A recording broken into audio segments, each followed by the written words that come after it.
Assalamualaikum warahmatullahi wabarakatuh. Halo adik-adik para pejuang PTN. Kembali lagi bersama channel Guru BKku.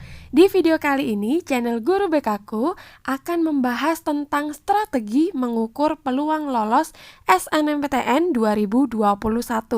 Jadi stay tune terus dan tonton videonya sampai habis ya. Jangan di skip agar tidak miss informasi. Sebelum mulai videonya, jangan lupa untuk follow Instagram Guru BKku karena Guru BKku sedang mengadakan rasionalisasi SNMPTN secara gratis. Jadi pastikan kalian ikutan, kalian tinggal klik linknya di deskripsi, nanti akan aku taruh di sana linknya, kalian tinggal klik aja dan kalian juga bisa mengunjungi blog Guru BKku karena di sana ada banyak informasi tentang daya tampung seputar SNMPTN, SBMPTN dan lainnya. Jadi jangan lupa untuk ikuti semua sosial media Guru BKku ya. Oke, selanjutnya. Sebagai bahan gambaran, peserta SNMPTN 2020 itu 561.520 peserta. Dan yang diterima itu adalah 96.496. Sehingga peluang lolosnya adalah 17,18%.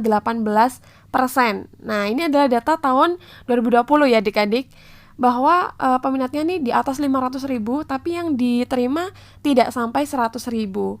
Nah, di sini artinya setiap satu peserta harus mengalahkan 5,8 peserta. Ini secara umum ya. Nah, peluang ini tentunya akan menjadi lebih ketat ketika adik-adik memilih jurusan dengan pelamar atau peserta yang banyak. Atau peluang ini bisa meningkat jika adik-adik mendaftar di jurusan yang tidak terlalu banyak peminatnya dan mungkin nilainya juga tidak terlalu tinggi. Nah, itu yang akan kita analisis, akan kita ukur strateginya supaya bisa memaksimalkan peluangnya. Nah, sebagai gambaran, tahun ini peserta SNMPTN 2021 berdasarkan siswa eligible menurut data LTMPT per 8 Februari 2021 pukul 12. Jadi ini ditutup pukul 15 ya teman-teman, dan ini data pukul 12 yaitu 831.881. Nah, teman-teman nanti akan bersaing dengan 831.881 orang ini untuk memperebutkan kuota SNMPTN, tetapi tentu saja disesuaikan dengan jurusan yang teman-teman pilih. Di sana ada berapa banyak yang mendaftar, bagaimana nilainya dan lain-lain, itu disesuaikan dengan jurusan adik-adik semuanya. Jadi pastikan kalian memilih jurusan dan universitas yang tepat dan sesuai dengan kemampuan atau potensi yang kalian miliki. Langsung saja kita bahas strategi untuk mengukur peluang lolos SNMPTN. Yang pertama yaitu ada faktor indeks sekolah. Nah, indeks sekolah ini apa? Indeks sekolah adalah nilai sekolah di mata perguruan tinggi. Nah, masing-masing sekolah itu memiliki nilai yang berbeda di mata perguruan tinggi. Bahkan di perguruan tinggi yang berbeda pun akan memiliki nilai yang berbeda terhadap suatu sekolah. Nah, bagaimana kita bisa menganalisis nilai dari sekolah ini di mata perguruan tinggi? Ada beberapa indikator-indikator yang bisa kita lakukan untuk menganalisis nilai sekolah kita di mata perguruan tinggi tertentu. Jadi yang pertama adalah akreditasi sekolah. Adik-adik bisa cek akreditasi sekolahnya itu apa? Apakah A, B, C, atau belum terakreditasi. Nah, akreditasi ini juga berpengaruh terhadap kuota siswa eligible di sekolah yang bisa didaftarkan di SNMPTN 2021 ini. Jika sekolahnya terakreditasi A, maka sekolah bisa mendaftarkan 40% siswa terbaik dari angkatannya untuk didaftarkan atau untuk eligible SNMPTN. Tapi jika akreditasinya B, sekolah hanya bisa mendaftarkan 25% siswa terbaiknya, dan jika C hanya bisa 5% dari siswa terbaiknya. Nah, tentu saja akreditasi ini juga akan menjadi penilaian dari perguruan tinggi untuk mengetahui kualitas sekolahnya. Jadi kalian bisa cek akreditasi sekolah kalian itu apa. Yang kedua yaitu nilai KKM dan jenis kelas. Nah, nilai KKM ini adik-adik juga bisa ketahui dari nilai rapot kalian. Di sana berapa sih nilai KKM-nya? Beberapa sekolah tentu saja berbeda nilai KKM-nya. Mungkin ada yang 75, mungkin ada yang di atas itu atau di bawah itu. Nah, ini juga menjadi penilaian tersendiri. Dan juga jenis kelasnya, apakah kelas reguler atau kelas akselerasi. Yang ketiga yaitu rata-rata nilai SBMPTN atau UTBK dari kakak-kakak tingkat tahun sebelumnya. Ini juga akan menjadi pertimbangan dari pihak perguruan tinggi untuk melihat bagaimana potensi atau kualitas dari adik-adik itu bisa dilihat dari rata-rata nilai SBMPTN atau UTBK dari kakak tingkat yang sebelumnya. Yang keempat, yaitu dari mahasiswa yang berasal dari alumni sekolah tersebut selama berkuliah di PTN yang dituju. Adik-adik bisa cek sebelum memilih jurusan dan universitasnya, bisa cek apakah sudah ada alumni sekolah tersebut yang diterima SNMPTN di universitas tersebut dan di jurusan yang sama dengan yang adik-adik pilih. Nah, jika ada, adik-adik bisa mencoba menghubungi bagaimana IPK-nya atau prestasi kakak tingkat ini, karena jika dia prestasinya bagus, ini tentu akan menambah nilai dari indeks sekolah adik-adik. Selanjutnya yaitu track record sekolah di PTN yang bersangkutan. Perguruan tinggi tentu memiliki catatan terhadap sekolah masing-masing, bagaimana track recordnya, alumni di sana bagaimana, sekolah ini misalnya pernah menjuarai apa atau pernah ada program apa dan lain-lain. Ini tentu menjadi catatan perguruan tinggi. Yang keenam yaitu prestasi sekolah dalam perlombaan tingkat daerah, nasional, internasional. Ini juga akan menjadi nilai atau catatan sendiri bagi perguruan tinggi untuk memberikan nilai sekolah tersebut dan berpengaruh terhadap indeks sekolah. Yang terakhir yaitu beberapa PTN juga mempertimbangkan rata-rata nilai tes jalur mandiri yang diadakan oleh perguruan tinggi mereka masing-masing. Namun di tahun sebelumnya banyak juga perguruan tinggi itu yang mandirinya menggunakan nilai SBMPTN atau UTBK. Nah, ini bisa jadi pertimbangan juga buat perguruan tingginya untuk menilai sekolahnya. Selanjutnya yaitu faktor yang kedua adalah faktor indeks siswa. Apa itu faktor indeks siswa? Faktor indeks siswa merupakan nilai PTN terhadap catatan prestasi siswa. Jadi di SNMPTN ini yang dinilai itu tidak hanya prestasi kalian adik-adik, tetapi tadi juga ada faktor indeks sekolah. Nah, ini adalah faktor indeks siswa yang mana ini yang dinilai adalah prestasi kalian. Nah, apa saja? Yang pertama adalah nilai rapot tentu saja. Nah, apa saja yang dinilai dari nilai rapot ini? Tentu saja besar kecil nilainya. Berapa nilai adik-adik dalam rapotnya itu di mapel-mapel tertentu. Kemudian konsistensi dari nilainya. Apakah konsistensinya bagus ataukah tidak terlalu bagus, itu tentu akan menjadi penilaian tersendiri. Nah, biasanya ada pertanyaan, Kak, kalau misalnya nilai saya itu naik turun, apakah saya sudah pasti tidak lolos? Belum tentu adik-adik. Kalau adik-adik punya faktor-faktor yang lain yang mungkin itu sangat mendukung, maka bisa saja adik-adik lolos. Belum tentu kalau misalnya tidak konsisten itu kemudian tidak lulus, tidak. Tetapi kalau bisa konsisten atau bisa grafiknya itu naik terus, tentu saja ini akan jadi poin plus untuk adik-adik untuk bisa diterima. Jadi tetap semangat, jangan patah semangat hanya karena misalnya wah nilai saya nggak konsisten nih, pasti saya nggak keterima. Nah, belum tentu ya adik-adik. Kalau misalnya dinilai adik-adik itu nggak konsisten, maka maksimalkan di faktor-faktor yang lain supaya peluang adik-adik tetap bisa besar. Nah, kemudian rata-rata, kemudian nilai mapel tertentu sesuai jurusan yang diambil.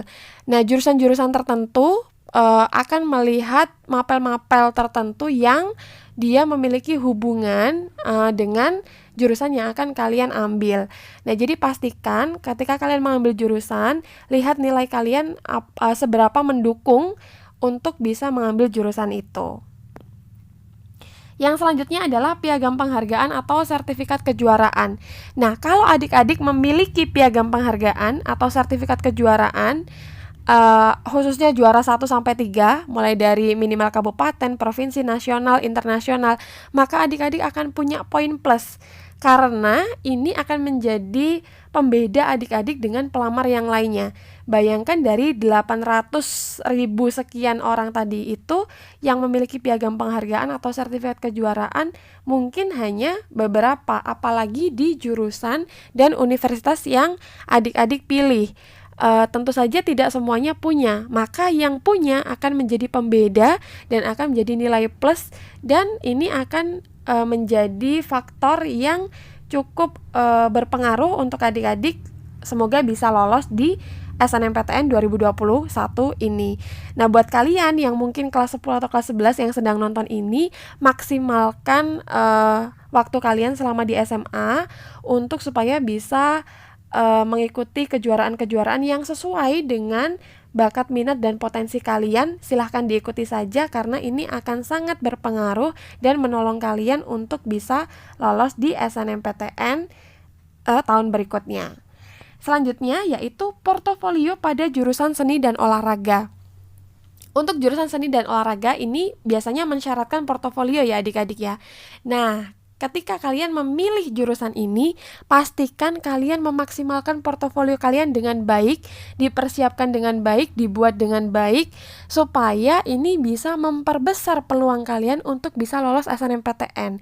Karena portofolio ini yang akan menjadi salah satu pertimbangan bobot yang cukup besar bagi PTN untuk bisa mengenali kalian.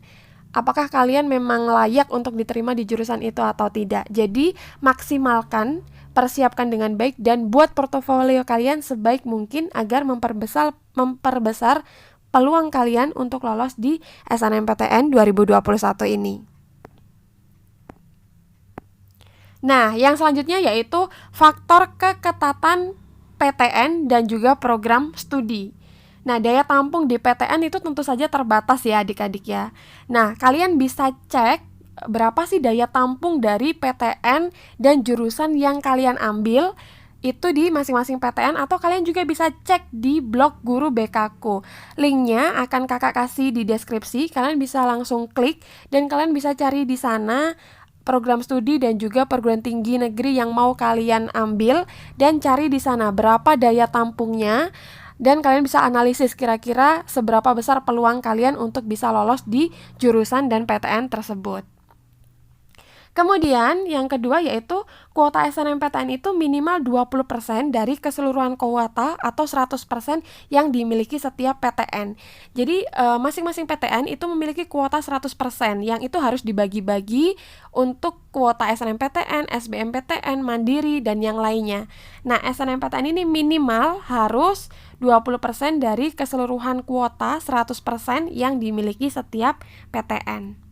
Yang ketiga yaitu data sebaran jurusan dan asal provinsi pada setiap program studi. Ini pertimbangan untuk siswa yang ingin memilih perguruan tinggi negeri di luar provinsinya. Nah, yang perlu adik-adik perhatikan adalah sebaik apapun nilai indeks sekolah dan indeks siswa, perguruan tinggi negeri tidak dapat menampung seluruh pendaftar karena mereka memiliki keterbatasan kuota. Ini yang harus adik-adik perhatikan dan bisa adik-adik analisis peluang kalian. Selanjutnya yakni faktor wilayah atau pemerataan daerah. Apa maksudnya? Ini adalah kebijakan untuk memberikan kuota khusus atau prioritas ke daerah tertentu. Misalnya pada program Unpad Nyah Jabar. Nah, jadi beberapa universitas itu memiliki program atau memiliki kuota khusus atau prioritas untuk daerah-daerah tertentu. Ini kalian juga bisa cek di perguruan tinggi negeri yang mau kalian lamar itu apakah memiliki kuota khusus untuk daerah kalian, sehingga peluang kalian bisa menjadi lebih besar. Tahun lalu itu LTMPT mengeluarkan data seperti ini, adik-adik, seperti yang kalian lihat di layar. Jadi mereka mengeluarkan masing-masing universitas atau perguruan tinggi negeri yang mengikuti SNMPTN dan juga jurusannya ada apa saja, di sana mengeluarkan daya tampungnya berapa, kategorinya apa. Kemudian jurusan ini itu bisa dilamar oleh program studi apa saja. Misalnya di sini pendidikan matematika. Ini daya tampungnya 25, kategori Saintek. Kemudian ini hanya bisa diambil oleh dari jurusan IPA. Jumlah pendaftarnya di sini tertera dari 2015, 2016, 2017, 2018, 2019, jumlah yang diterima berapa, kemudian keketatannya berapa, itu persentase yang di bawahnya, itu adalah keketatannya. Kemudian jumlah siswa yang diterima ini berdasarkan jurusannya dari SMA IPA berapa, dari MA IPA berapa, dan juga ada jumlah siswa diterima berdasarkan provinsinya. Jadi dari Jawa Timur berapa, dari Kalimantan Selatan berapa, ini ada semua. Nah, data-data ini langsung dikeluarkan oleh snmptn.ac.id atau ini adalah info resmi. Sayangnya tahun ini data ini tidak dikeluarkan dan tidak bisa diakses. Tapi buat adik-adik yang mau lihat data ini, adik-adik bisa DM di Instagram Guru BKku atau di Instagram kakak @santi.widyasari. Nanti akan kakak kasih linknya dan teman-teman bisa melihat data-datanya ini untuk dianalisis dan melihat seberapa besar peluang kalian di tahun 2021 ini. Jadi buat yang mau data seperti ini, kalian bisa langsung DM Instagram Guru BKku atau Instagram @santi.widyasari ya. Nanti akan kakak kasih linknya untuk bisa akses data-data ini. Karena untuk tahun ini mereka tidak memberikan data-data ini.